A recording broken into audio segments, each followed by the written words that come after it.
राम हरे राम राम राम हरे हरे हरे कृष्ण कृष्ण कृष्ण हरे हरे हरे राम राम राम हरे हरे हरे कृष्ण कृष्ण कृष्ण हरे हरे हरे राम राम राम हरे हरे हरे कृष्ण कृष्ण कृष्ण हरे हरे हरे राम राम राम हरे हरे हरे कृष्ण कृष्ण कृष्ण हरे हरे पुंडलीकवरदे हरि विठ्ठल श्री गुरु ज्ञानदेव तुकाराम पंढरीनाथ भगवान की जय माऊली ज्ञानेश्वर महाराज की जय जगद्गुरु तुकाराम महाराज की जय ब्रह्मनिष्ठ गुरुवर्य रंगनाथ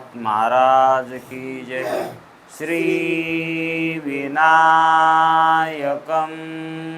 गुरुर्नौमि साखरे नाम विश्रुतं येषां चरणसान्निध्यात् जीवा मुक्ता भवन्ति साखरे वंशविख्यातं ज्ञानदानपरायणं विनायकं गुरुर्वन्दे भवबन्धविमुक्तये श्रीरङ्गनाथं गुरुराजवर्यं मुमुक्षूणां ज्ञानदानेकदक्षं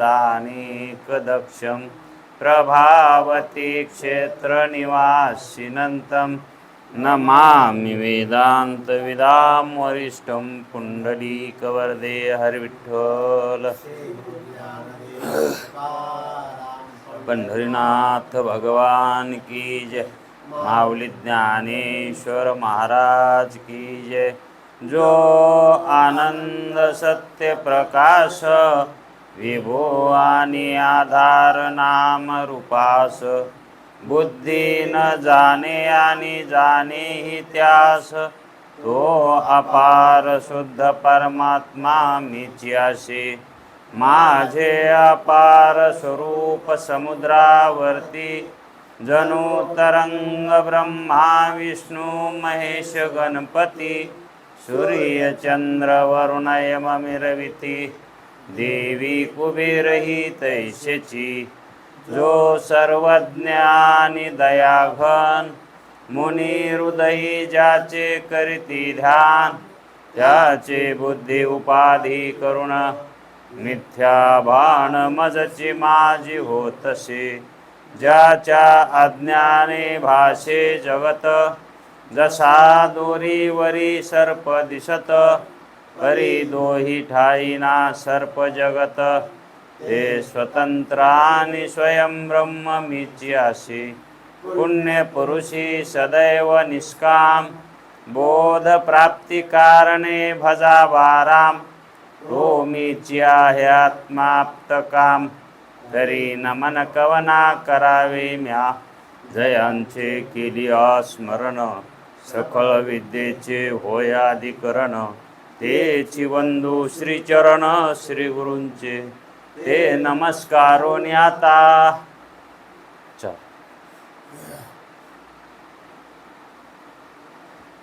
विचार सागर तरंग 6वा परिच्छेद 51वा विद्वानाची प्रवृत्ती आणि निवृत्ती प्रारब्धा अधीन आहे.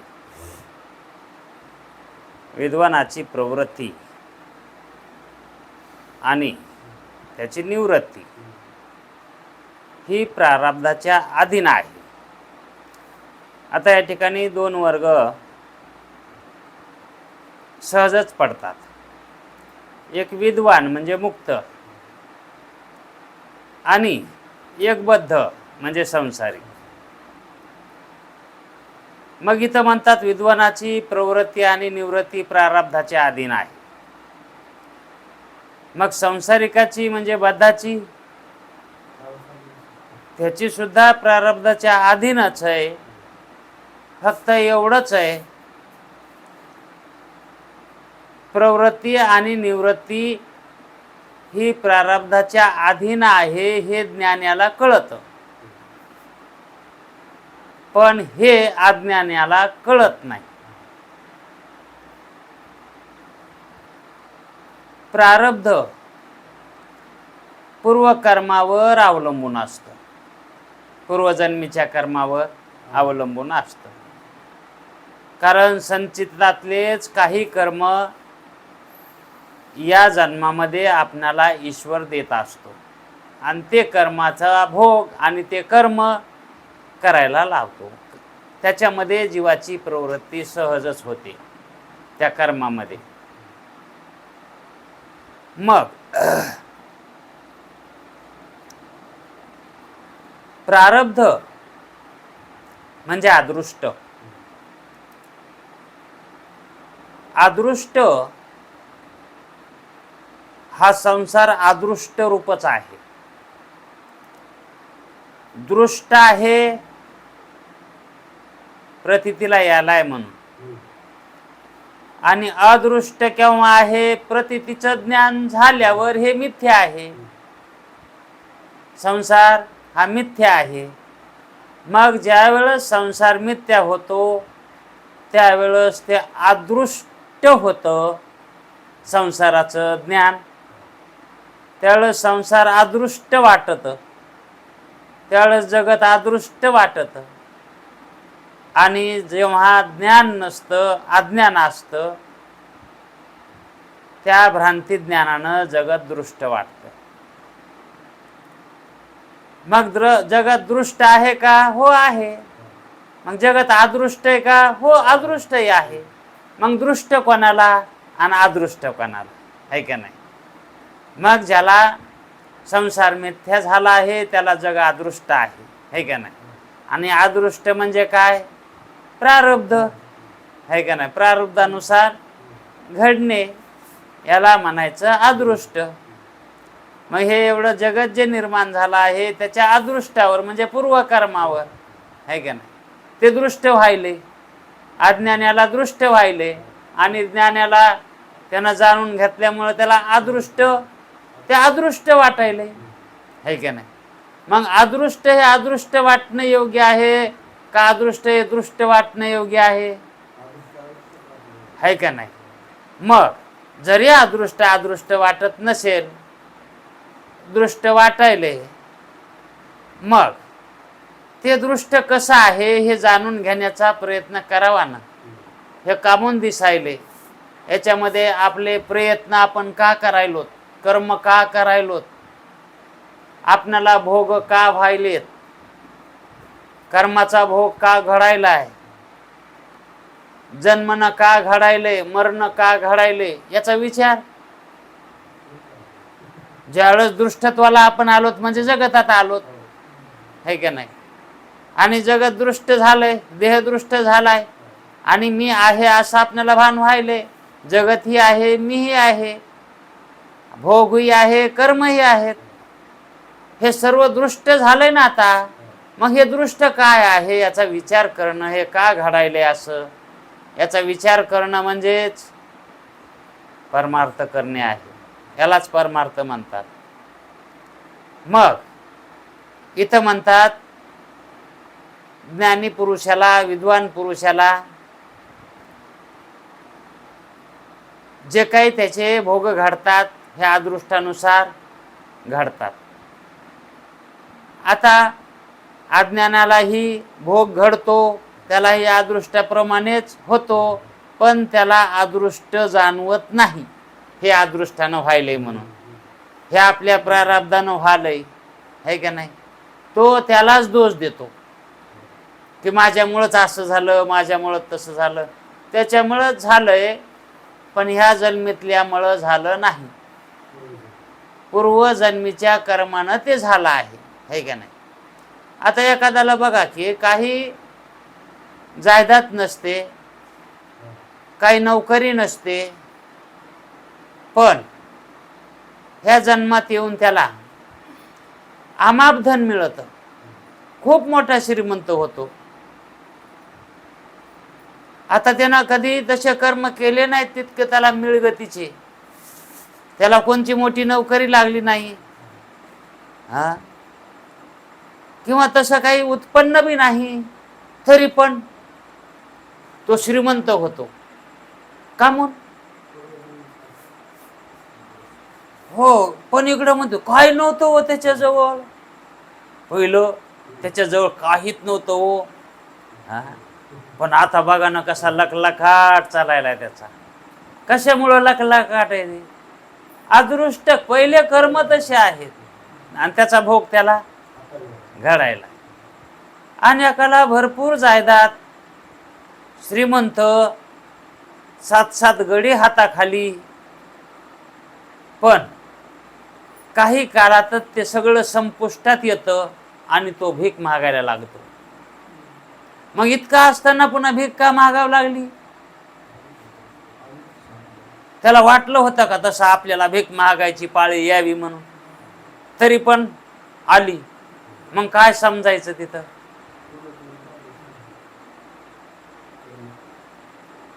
तिथं त्याच्या जरी कर्माला दोष द्याला तरी याच जन्माचे ते कर्म आहेत, पण ते गेलं ते पूर्वीच्या अदृष्टानं गेलं, है का नाही? अदृष्ट त्याचं तसं आहे. मग जसा अदृष्ट असेल तसा भोग मिळतो, हा नियम करायला काय हरकत आहे का? जसं अदृष्ट असेल, नशिबात असेल तरच. नशीब म्हणजे हे अदृष्टच, है का नाही? आणि तितकेही प्रयत्न करा. जर मिळायचं नसलं तर मिळतच नाही. अदृष्ट नसेल तर प्रयत्न किती करा, पण ते व्हायचं नसलं तर होतच नाही. आणि काही प्रयत्न करू नका आणि मिळायचं असलं तर ते मिळतच. हे असंच आहे ना बरं, प्रत्यक्ष आहे ना, प्रत्येकाला अनुभवाला. तरी पण जीव हे मानित नाही, म्हणतय पण मानित नाही. हे कसं होतं हे त्याला सुद्धा कळत नाही. विचार केला तर तो अदृष्ट मानतय ना, नशीब मानतय ना, मानतय. तितकं मानून बी पुन्हा ते कर्तृत्वावरच जातं, ते अहम भावनेवरच जातं. तितकं मानून सुद्धा ते एकमेवेळेस नजरेमध्ये आलं होतं बघा, कळून सुद्धा माणूस कसं करतं तसं. कोंबड्याला माहित आहे आपल्याला बोक्या खातंय म्हणून, है का नाही? सगळ्या कोंबड्याला माहित आहे, त्याला पूर्वजन्मापासून माहित असेल ते ज्ञान की आपल्याला बोक्या खातंय. पण ते बोक्या जर कोंबड्याला दिसला, बोक्या दिसला तर खूप गर्दा करते ते, है का नाही? पण तो दिसला म्हणून लपून बसत नाहीत. कोण? कोंबडे लपत नाही. लपवं ना मग, त्याला भेव वाटायले तर खूप गर्दा करतात, आरडतात. पण नुसतं आरडाव तरी ना, त्याच्याकडे जाऊन ना आरडत आरडत त्याच्याकडे जात्यात. कोणाकडे? बोक्याकडे जात्यात. मग असं का होत असं? हा सर्व जो खेळ होतो, हा सर्व अदृष्टावर होत असतो.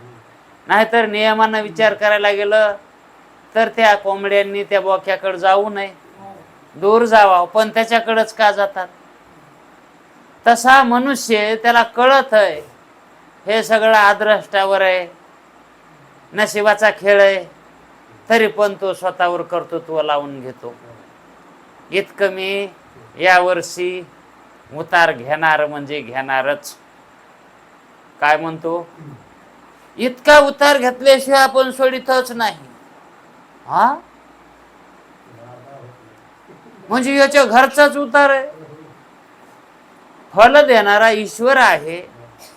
तुला कर्म करावे लागतील.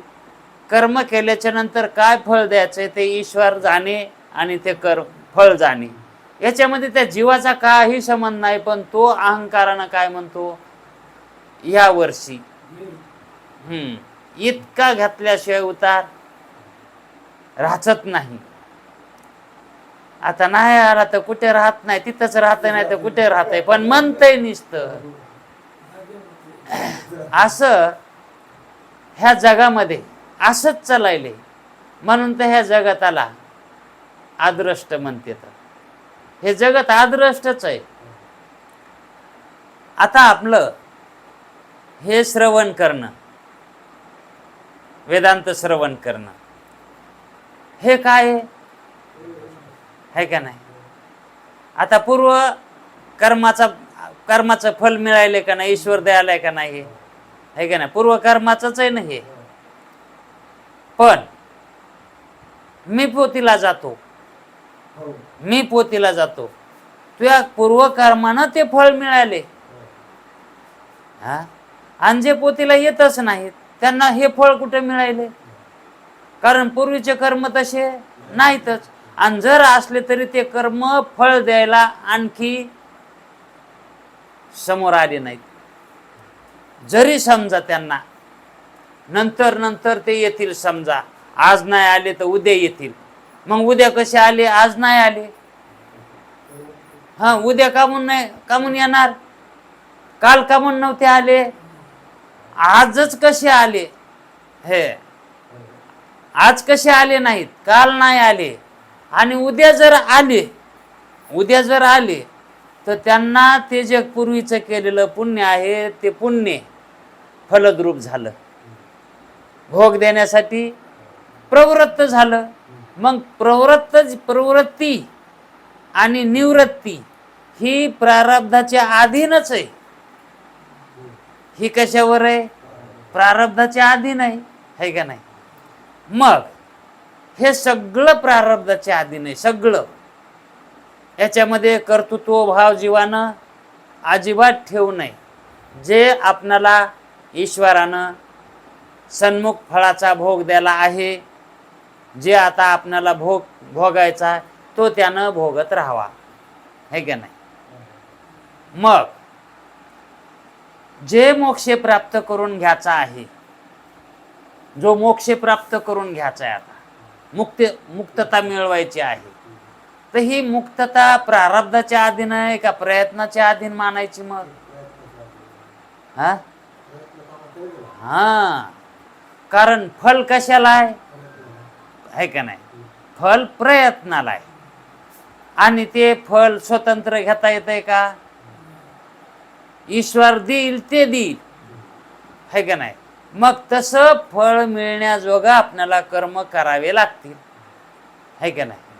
मग जो वेदांत श्रवणाला लागेल त्याला मुक्ती हे फल मिळेल. पण कर्म तसे मुक्तीच्या फलाचे व्हायला पाहिजेत ना. श्रवण तसं घडायला पाहिजे. मग ईश्वराला त्याचं फल देणं कर्तव्यच आहे. कर्म झाले की ईश्वराला फळ त्याला द्यावाच लागतंय. काही बी करून फल त्याला द्यावाच लागतं ईश्वराला, कर्म झाले की तसे, है का नाही? पण ईश्वराशिवाय फलदाता दुसरा कोणी नाही, है का नाही? ईश्वर काही जवळचं देत नाही, त्याच्या कर्माचंच देतं. ते का त्याच्या जवळचं देतं का ईश्वर? त्याच्या जवळ काय? हा, ईश्वर जवळ काही नाही. बँकेमध्ये जितके पैसे असतात ना ते सगळे लोकांचेच असतात. त्या बँकेवाल्याचं काहीच नसतंय. पण ज्याची त्याला जेवढ्याचा विड्रॉल भरला तेवढा देतात का नाही? हा, मग तसंच आहे. आपण जसा विड्रॉल भरतो तसा तो आपल्याला जे भोगायचं ते देतो, आहे का नाही? आणि मग आपण जर काही कमीलत नाही, पापच केलं तर पाप जमा होतं, पुण्य केलं तर पुण्य जमा होतं, आणि निष्काम कर्म केलं तर निष्काम कर्म जमा होतं, आहे का नाही? आणि ईश्वर प्राधान्य निष्काम कर्माला अगोदर देतं. आता ईश्वरापाशी श्रीमंत कोण? निष्काम कर्म करणारा का सकाम कर्म करणारा का निषिद्ध कर्म करणारा? निषिद्ध कर्म करणं म्हणजे पाप, है का नाही? सकाम कर्म करणे म्हणजे पुण्य. आणि सकाम बी न करणे आणि निषिद्ध बी न करणे, निष्काम करणे, फलाची इच्छा न धरता कर्म करणे, त्याला प्राधान्य देव ईश्वर आधी देतो, है का नाही? त्याचं काम आधी करतो तो. ते श्रीमंत आहे त्याच्यातला, ह्या तिघातला तो श्रीमंत आहे का नाही? मग त्या बँकेत श्रीमंत गेला तर मॅनेजर त्याला खुर्ची बसाय देतो, ज्याचे जास्त पैसे जमा आहेत त्याला मधात बोलवित बसतो, त्याला चहा पाणी करतो, है का नाही, आणि त्याला रांगेत बी उभा राहू देत नाही. तसं निष्काम कर्म करणाऱ्याला रांगेत सुद्धा ईश्वर उभा करू देत होऊ देत नाही. मग हे श्रवण करणं, कोणतं वेदांत चिंतन, हे श्रवण निष्काम कर्मानेच होत असतं. म्हणून इथं रांगेत उभा राहायची गरज नाही. आपणाला जेव्हा पाहिजे तेव्हा मुक्तता मिळते. मोक्ष केव्हा पाहिजे? आता. हो, आता मिळत आहे, पण तशी इच्छा करा. हा, इच्छिले पावलो, तो का म्हणे धन्य झालो. इच्छा तशी व्हायला पाहिजे ना. मग काही तीव्र इच्छा असती, काहीची मंद इच्छा असती, हा, काहीची अतितीव्र असती, काहीची अतिमंद असती, हे का नाही. काही अतिमंद येतं आणि काही मंद येतं, काही तीव्र येतं आणि काही अतितीव्र येतं. अशा अधिकारी पडले का नाही. हा, तसं काही बँकेमध्ये कर्ज काढायला जात येतं. बँकेमध्ये कर्ज त्याच्या तिथं काही नसतंय, तिथं काहीच जमा नसतंय. कर्ज काढायला बी जाणारे बँकेत येतं. हा, कर्जानं देणारे बी तिथं बँकेत जमा ठेवणारे. हे बँकेला कर्जच दे नाही ना, जे जमा ठेवतात ते. आणि काही काही ते कालावधीत बाउंड करून देतात ते, ती बँक आपल्याकडून घेते, है का नाही.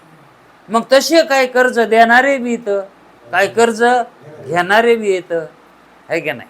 मग हे कसं आहे, त्याचा अधिकार, है का नाही. त्याच्या अधिकारानुसार ते त्या ठिकाणी जातात, है का नाही. आणि ते कर्म तसे ते व्हायलेत. हे कशावर व्हायले? सगळं आद्रष्टावर. हे सगळं काय आद्रष्टावर होतं. तसा आता ज्ञानवानाचा व्यवहार, ज्ञानवान आद्रष्टावर सोडून देतो. जे जे काही करीतो देवा, ते सेवा समर्पे, है का नाही.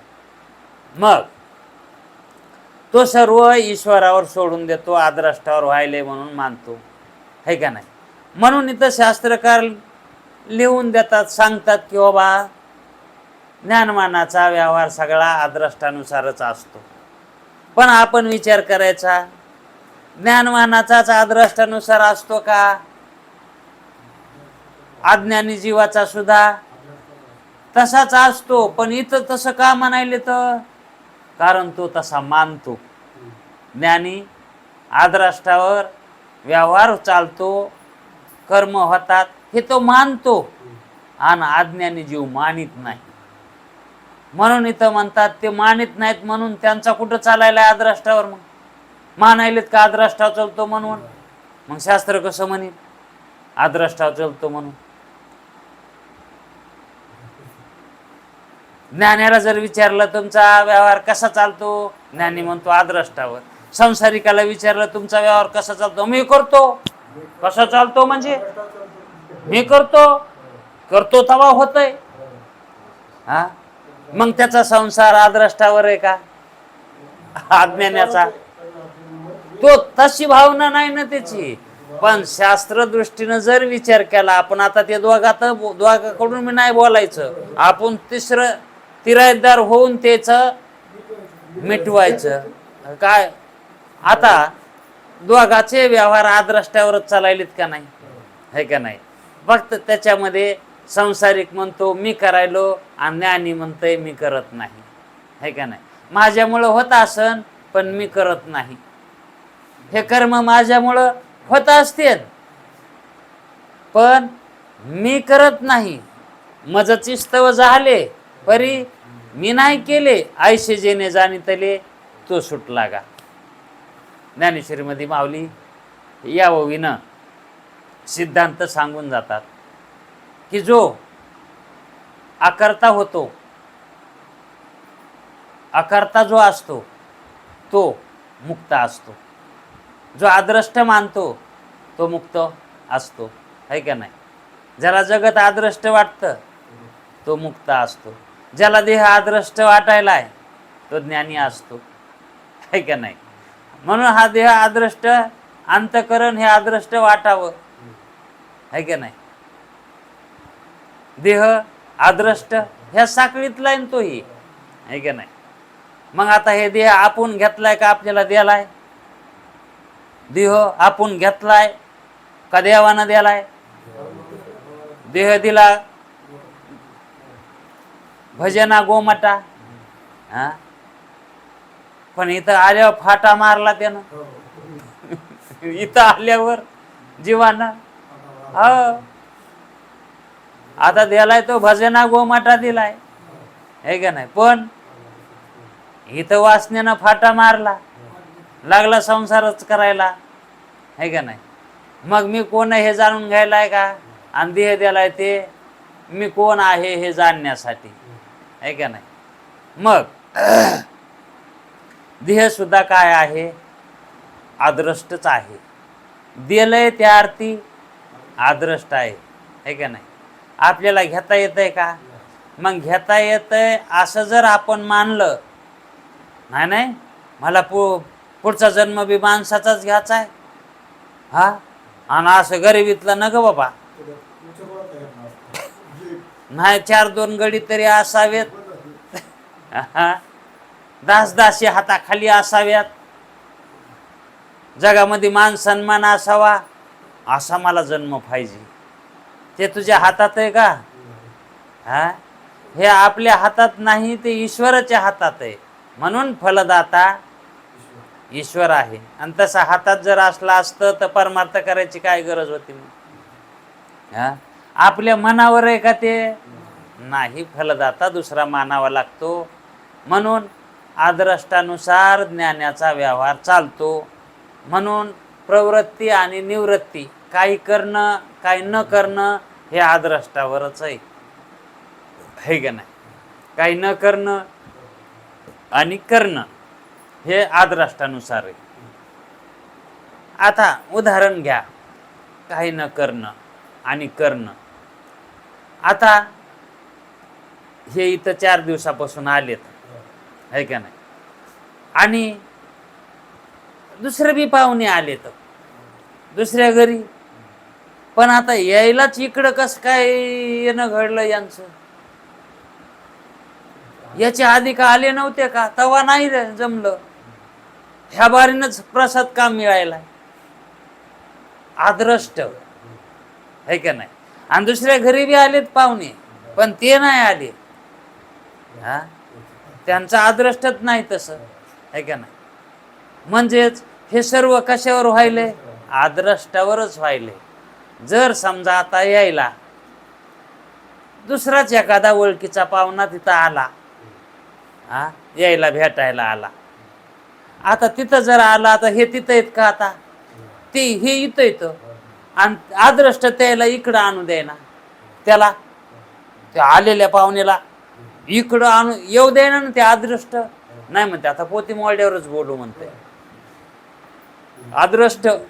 हा, मग आता हे यायला तर बोलायचंय, महत्वाचं बोलायचंय, आणि हे तर इथं बसले तर ते घरी येऊन बसलाय, आणि वापस तर पटकन जायचंय. मग कसं करावं कसं करावं चिंतातच तिथं असतो, चिंतातच राहतो तिथं, है का नाही?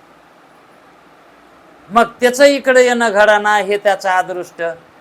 हा, यायचं तिथून इकडे येणं, तिथलची निवृत्ती यायची, तिथं न राहणं. हा, तिथून इथं आले म्हणजे तिथलची निवृत्ती झाली आणि इथं प्रवृत्ती झाली. मग हे कशामुळं व्हायलंय? सगळं आदृष्टावर आहे. म्हणून ज्ञानाची प्रवृत्ती आणि निवृत्ती तो कसा मानतो? आदृष्टानुसार मानतो, है का नाही? आता मला वाटू लागलं इथं आल्यावर 2-3 बी नाही तर मग आता कॅन्सल करावं वाटू लागलं, मनात तसं वाटलं होतं. हा, पण कसं सुरू झालं की पुन्हा काय मन सही बी नाही राहिली म्हणायची, पण आदृष्ट सांगायचंय. हे बलवत्तर होतं, ते आदृष्ट बलवत्तर असल्यामुळं तिथं इच्छा नसताना सुद्धा ते कार्य घडायले, है का नाही? असा समज आपल्या अंतःकरणात जोपर्यंत होत नाही तोपर्यंत आपण ईश्वर मानणार नाही. हा, आणि आदृष्ट जोपर्यंत मानणार नाहीत तोपर्यंत आपणाला हा जगाचा व्यवहार कळणार नाही, है का नाही? मग सगळ्या गोष्टी याच्यात ह्या आदराष्ट्यामध्येच जोपर्यंत आहेत असं कळत नाही तोपर्यंत आपल्याला खरा परमार्थच कळत नाही. आदराष्ट मानावंच लागते. काही मानित नाहीत, आदराष्ट मानित नाहीत ना काही. आणि जे आदराष्ट मानित नाहीत ते ईश्वर बी मानित नाहीत, ते ईश्वर सुद्धा मानित नाहीत, है का नाही? हां. आणि मग जे ईश्वर मानितच नाही त्याला तर परमार्थामध्ये आल्यावर जरी काय असला परमार्थामध्ये ईश्वर मानित नसत तर त्याला नास्तिक मानल्याशिवाय गत्यंतर नाही, त्याला नास्तिक मानावं. वेद मानत नाही, ईश्वर मानत नाही, तो नास्तिक नाही तो कोण? म्हणून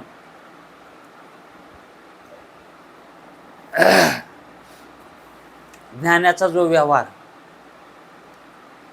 कोणता व्यवहार? प्रवृत्तीचा आणि निवृत्तीचा.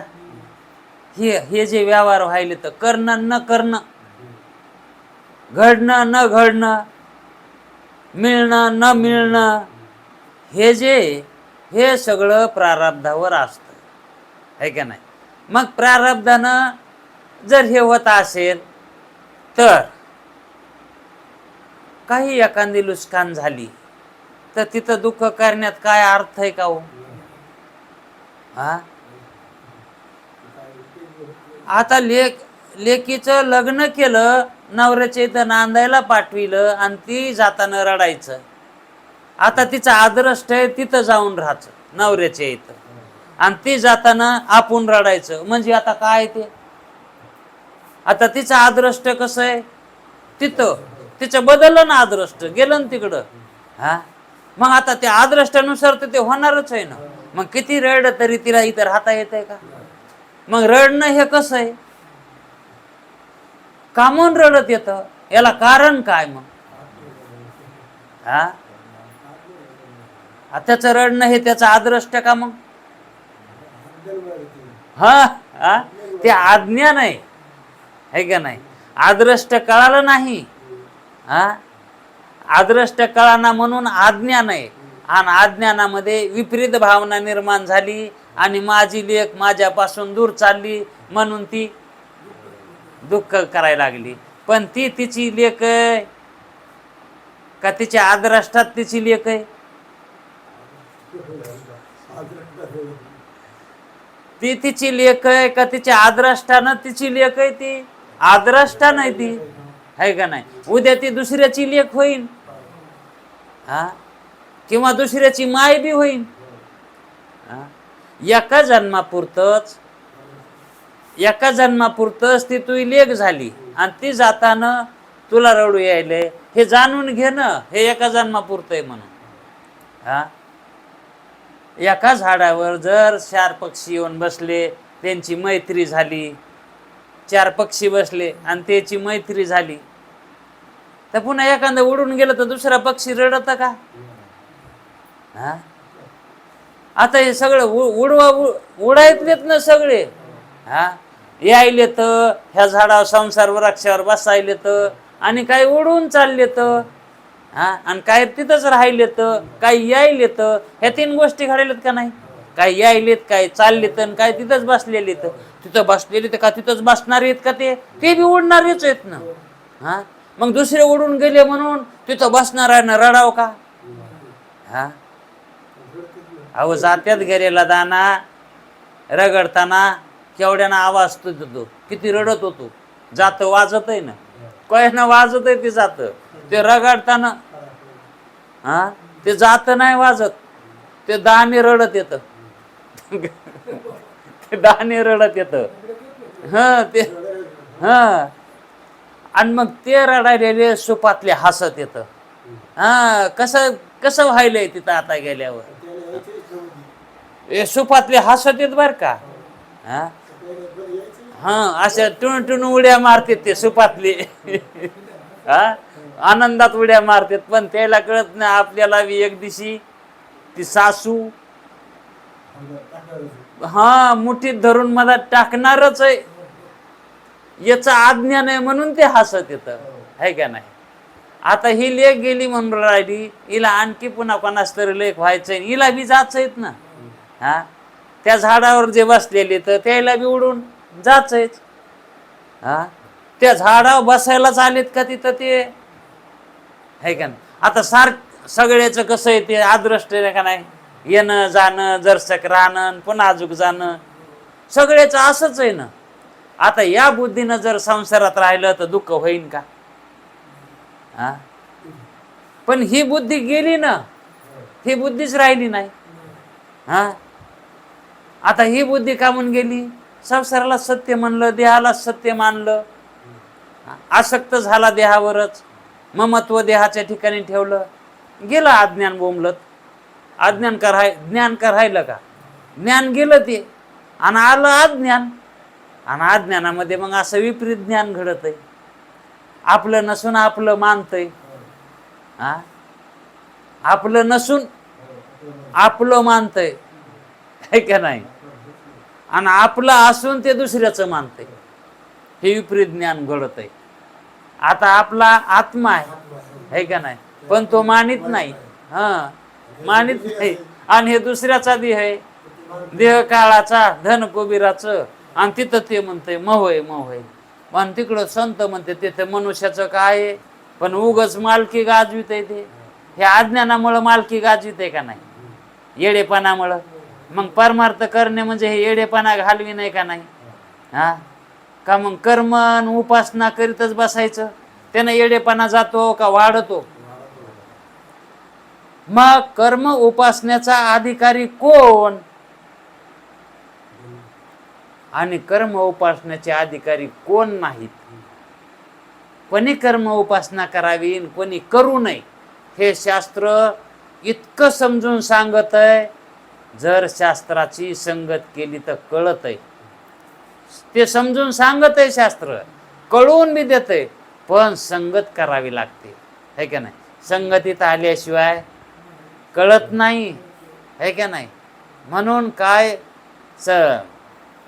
संगतीमध्ये आल्यावरच सत्संगे शिष्य पालटती, स्वयं ब्रह्मरूप होती, तेव्हा द्वंद्वे येती निर्द्वंद्वा. पूर्ण ओवी आहे ना ती, भागवतामधली ओवी आहे. हा, कारण संगती वाचून परमार्थ घडत नाही, है का नाही. पण ती संगती सत व्हायला पाहिजे. संगती जर डाकूची केली तर ते चोऱ्या माऱ्याच करणार, आणि संगती जर संताची झाली तर अद्वैत ज्ञानच प्राप्त होणार, है का नाही, तो मुक्तच होणार. जशी संगती करता द्राक्षाचा वेल लिंबावरी गेला, कडू का झाला? संगतीमुळं, है का नाही. म्हणून आपल्याला कळत नाही का संगती कोणाची करावी. संगती चांगल्याची, कोणी म्हणते ना चांगल्याची संगत असाव, है का नाही. अहो एखादा मारेकरी सुद्धा म्हणतो चांगला आपल्याला मारेकरी भेटाव.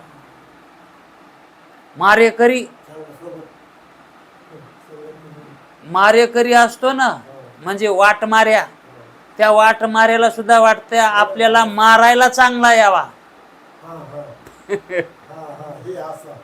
चांगला त्यानं कसा मानलेला आहे, पैशावाला. हा, त्याच्या अंगावर सोनं नाना असाव, है का नाही, तो त्याला चांगला मानतो का नाही. हा, म्हणजे तो सुद्धा तशी इच्छा करतो का नाही. मग तस चांगल्याची संगत ही इच्छा व्हायला पाहिजे का नाही, चांगल्याची संगत घडावी, है का नाही. मग संगत ही कुणाची करावी हे स्वतःला जीवाला कळत नाही सुरुवातीला. कारण संगत कळण्याची बुद्धी त्याच्याकडे नसते.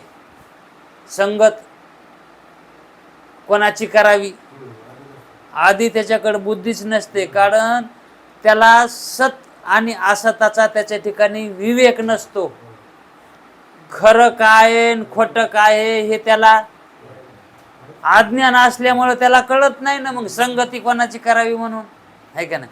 मग सुरुवातीला त्यांनी कर्म उपासना करावी. म्हणजे खरं काय आणि खोटं काय, संगती कोणाची करावी, याच्यासाठी त्यानं सत्कर्म आणि उपासना करावी. हे सत्कर्म उपासनेचा अधिकारी आहे का नाही.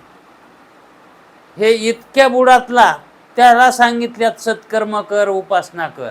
कारण त्याचं अंतकरण इतकं बरबटलेलं आहे, तर त्यानं कर्म उपासना जर केल्या तर ते अंतकरण शुद्ध होईल. तितक्यापुरते सत्कर्म आणि उपासना सांगितलेली. आणि नंतर तो जर जिज्ञासू झाला, त्याला इच्छा झाली मुक्त व्हायची, तर मग त्यानं सत्कर्म उपासना कराव्यात का श्रवण करावं सत्शास्त्राचं, आहे का नाही. त्यानं श्रवणामध्येच यावं का नाही, आहे का नाही. मग कोण अधिकारी आहे कर्म उपासनेचा आणि कोण नाही, तर जो ज्ञान प्राप्त झालेला आहे त्याला कर्म उपासनाची त्याला तर नाहीच नाही, तो तर पैलथडीला गेलेला आहे. पण जे जिज्ञासू मुमुक्षू आहेत त्यांना सुद्धा श्रवण मननाची गरज नाही, हे सत्कर्म उपासनेची गरज नाही, है का नाही. म्हणून त्यांची प्रवृत्ती कर्म उपासनेमध्ये जात नाही. आणि ज्ञानाची त्याला गरज नाही, त्याची सुद्धा कशाची, कर्म उपासनेची जात नाही. तरी पण तो करतो, पण तो मिथ्या म्हणून करतो. वास्तविक मला याच्यापासून काही मिळवायचे म्हणून तो करत नाही, है का नाही. आणि जो मुक्त झालाय, परमार्थ करून शास्त्र श्रवण करून मुक्त झालाय, त्याला आता काही आवश्यकता नाही, तरी पण तो श्रवण मनन करतो, है का नाही. का करतो, त्याला विशेष आनंदाची इच्छा होते. कारण श्रवण मननामध्ये आनंदाची उत्पत्ती होते, विशेष आनंदाची, है का नाही. आणि आनंदाची इच्छा होणे हे स्वरूपाची प्राप्ती करून घेणे आहे, है का नाही. कारण आपलं स्वरूप आनंद रूप आहे. मग आपण आपल्यामध्ये जाणं हे काही दोष आहे का, है का नाही. त्याच्यासाठी श्रवण मनन याच्यामध्ये त्याची प्रवृत्ती दिसते, पण ती प्रवृत्ती त्याची ही मुद्दाम म्हणून नसते. करावंच लागतंय असं नाही, केलं तर केलं आणि नाही. पण हे ज्ञानवानाचं मुक्ताचं झालं.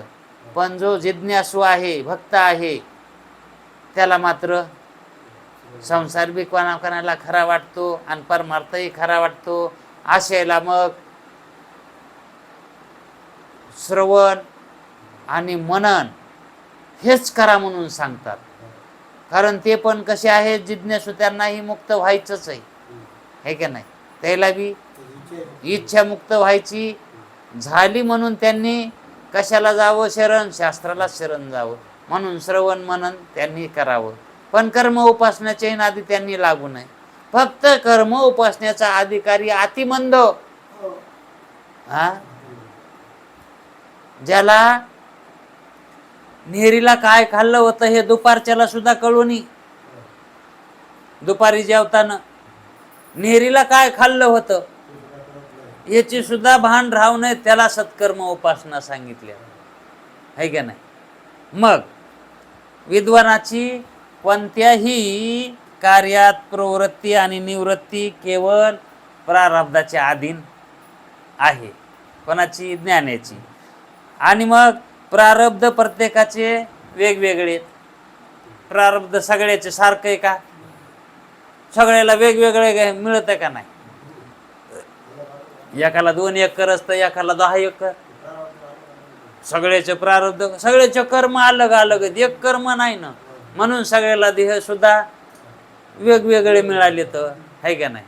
म्हणून प्रत्येकाचं प्रारब्ध हे कसं असतंय, वेगवेगळं असतंय. आता या ठिकाणी उदाहरण दिलंय. जनकाप्रमाणे एखाद्याचे प्रारब्ध भोगाचे असे.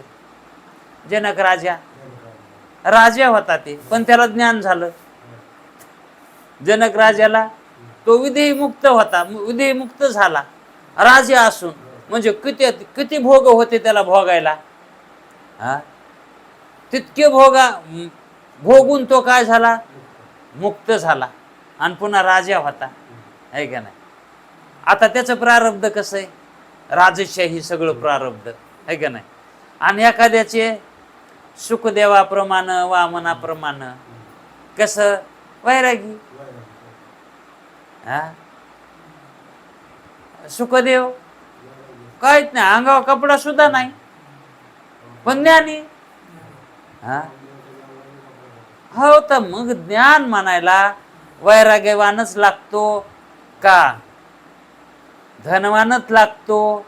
धनवान असो की नसो त्याला ज्ञान होतंय, वैराग्यवान असो का नसो, म्हणजे त्यानं संन्यास घेऊ की न घेऊ त्याला ज्ञानाशी मतलब आहे. ज्ञानाचा आणि अंतःकरणाचा संबंध आहे तिथं. त्या अंतःकरणात तसं ज्ञान व्हायला पाहिजे. अंतःकरणात जो आपला चिदाभास आहे त्या चिदाभासाला मी कुटस्थ रूप आहे हे ज्ञान, एवढंच ज्ञान, मी परमात्मा रूप आहे इतकं ज्ञान व्हायला पाहिजे ना. मग तो राजा असो का भिकारी असो त्याला काय घेणं आहे की नाही.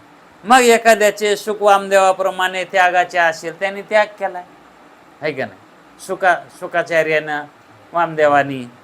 आणि ज्याचे प्रारब्ध भोग देण्याचे असेल, ज्याचे प्रारब्ध भोग देण्याचे येतं त्याच्या ठिकाणी प्रारब्ध भोगाची इच्छा आणि प्रयत्न करीत. त्याला भोगच सदाच पीड आहे त्याच्या अंगाला, सदाच कणत आहे, त्याचं प्रारब्ध तसं आहे. ते काय सगळं पीडा देण्याचं, त्याच्या ठिकाणी प्रारब्ध भोगाची इच्छा आणि प्रयत्न करीत प्रारब्ध तसं करतंय.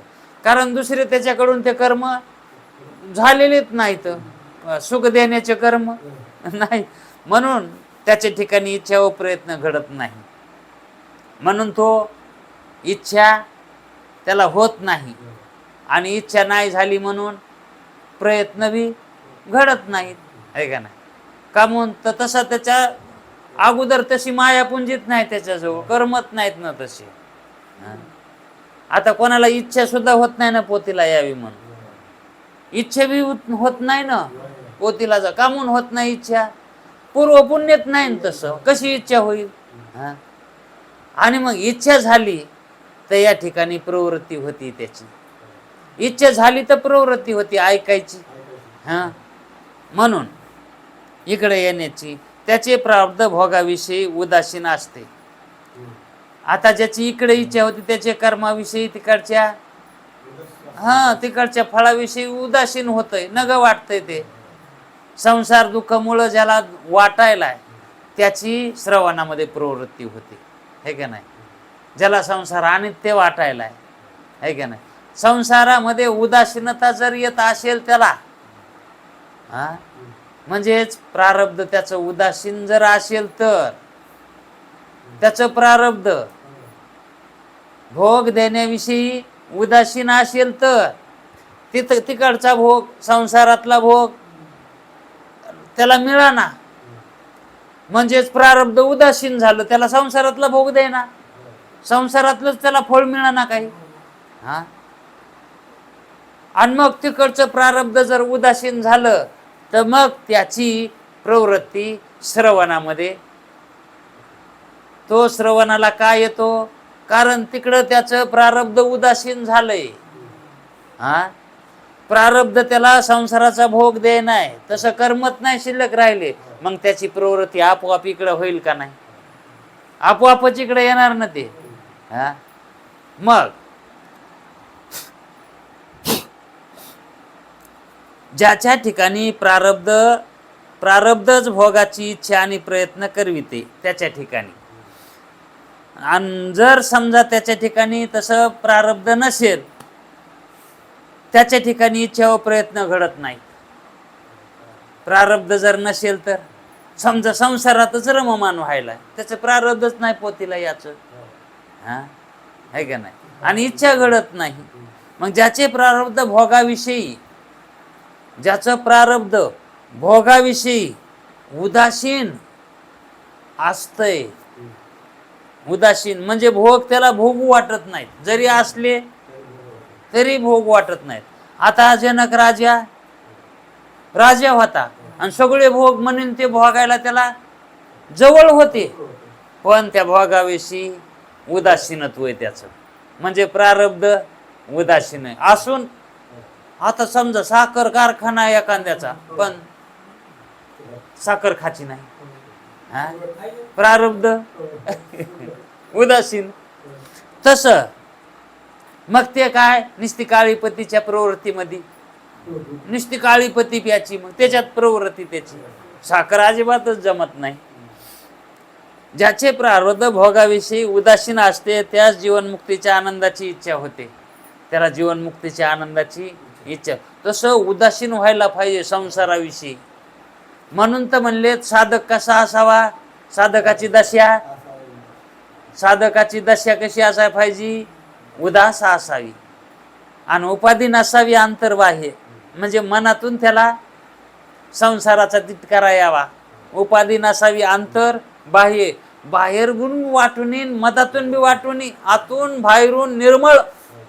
हा काय काय वरून दाखवित येत, काय खरंय हो कयाचं, ह्या संसाराचं. हे कुठे बोलत येतं, तिथं मसन वाट्यात गेल्यावर बोलत येतं. काय खरंय हो माणसाचं, म्हणतेत का नाही, हा कवर म्हणते. तिथं उदासीनता आली ना, तिथं उदासीनता आली, ती कवर टिकती. हो घरी आलं की म्हणते तर चांगलाच याकर, म्हणजे जीबीचे चोचल्याला चांगला, निष्ठाचा म्हणत नाही तर. मग त्याची उदासीनता जी आहे ती त्याला फळ देणारी नसती, है का नाही. त्या ढगाच्या सावली सारखी कवर असते ती सावली, ढगाची सावली, आबराची सावली जाईन लया. हा कोणाचे गणगोत, कोणाचे मायबाप, मृग जळवत जाईन लया. हा विषयाचे समसुख, बेगडाची भावली, आबराची सावली जाईल. तसं आहे ते विषयाचं जे सुख आहे ते कसं आहे, बेगडाच्या भावली सारखं आहे. पण हे कधी जाणता येतंय, जर संसाराविषयी उदासीनत्व जर आपल्याला आलं, हा भोगाविषयी वृत्ती तिरस्कार करू लागली, हा ते नको वाटू लागलं, तर मग त्याची प्रवृत्ती इकडं निवृत्तीमध्ये येते.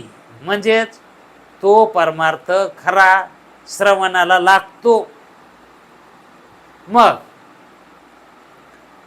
अशी प्रवृत्ती होण्याला, संसाराविषयीच्या भोगाला उदासीनत्व यायला पाहिजे का नाही, है का नाही. मग साधक कुणाला म्हणतात, साधकाची दशा, त्याची दशा कशी व्हायला पाहिजे, उदास असावी. उदास व्हायला पाहिजे त्यानं कोणाविषयी, संसाराविषयी, संसाराच्या भोगाविषयी, है का नाही. आणि श्रवणाविषयी प्रवृत्त असायला पाहिजे, श्रवणाविषयी प्रवृत्त व्हायला पाहिजे का नाही. मग साधकाची दशा उदास असावी, पण त्या उदासीनत्व मध्ये उपाधी नसावी, हा आवड आसक्ती नसावी. उदासीनता असावी पण आसक्ती नसावी. काही काही आसक्ती ठेवतात आणि उदासीनत्व दाखवितात. हा काय खरं नाही म्हणतात आणि तिथंच जातात. अजून संसार काय खरा नाही म्हणते तर संसारातच जाते.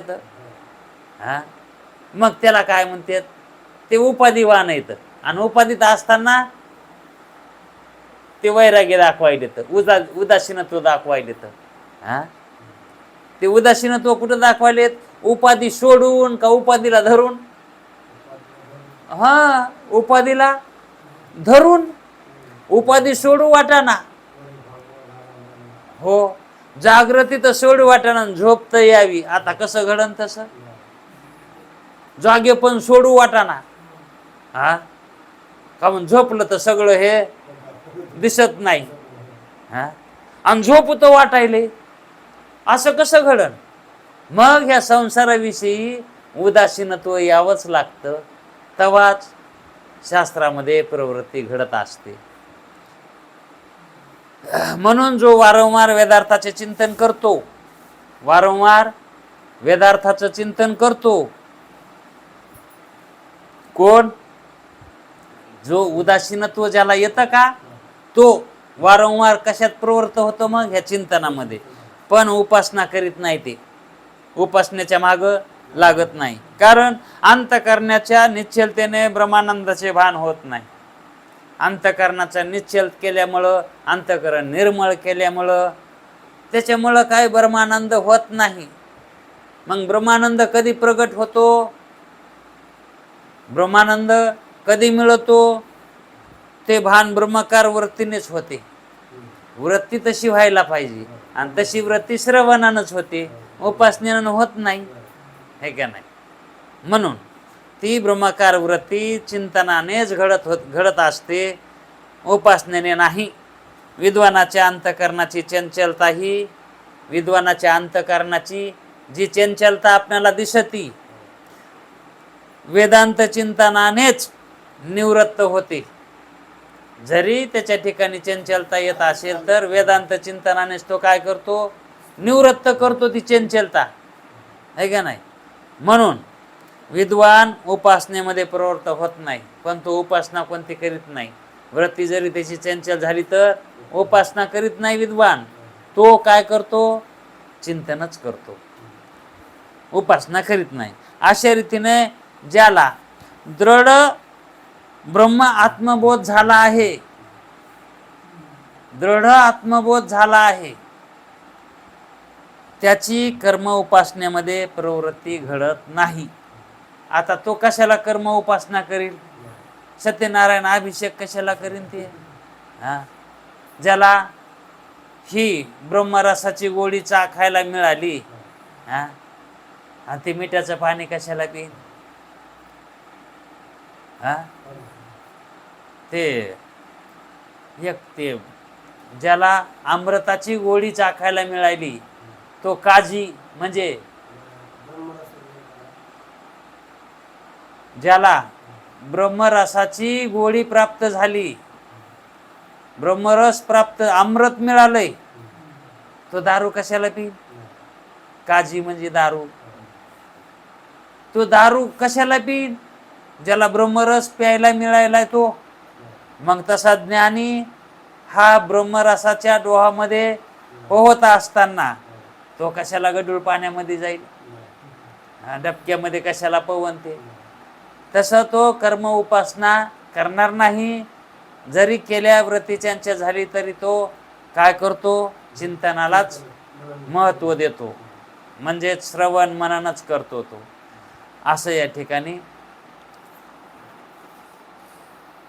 विद्वानाची प्रवृत्ती कर्म उपासनेमध्ये जात नाही, आणि त्याची जी निवृत्ती ती प्रारब्धाच्या अधीनच असते, आणि निवृत्ती ही आणि प्रवृत्ती ही तो प्रारब्धाच्या अधीनवरच सोडतो. कारण जिथं जाईल नेतान तिथं तो जातो, तो प्रारब्धाच्या अधीन. मुक्त झाल्याच्या नंतर काय? आता वेळ झालाय, बघित ते घडी बरोबर केली नव्हती. हो, वेळ होऊन गेलाय. पुंडलिक वरदे हरी विठ्ठल.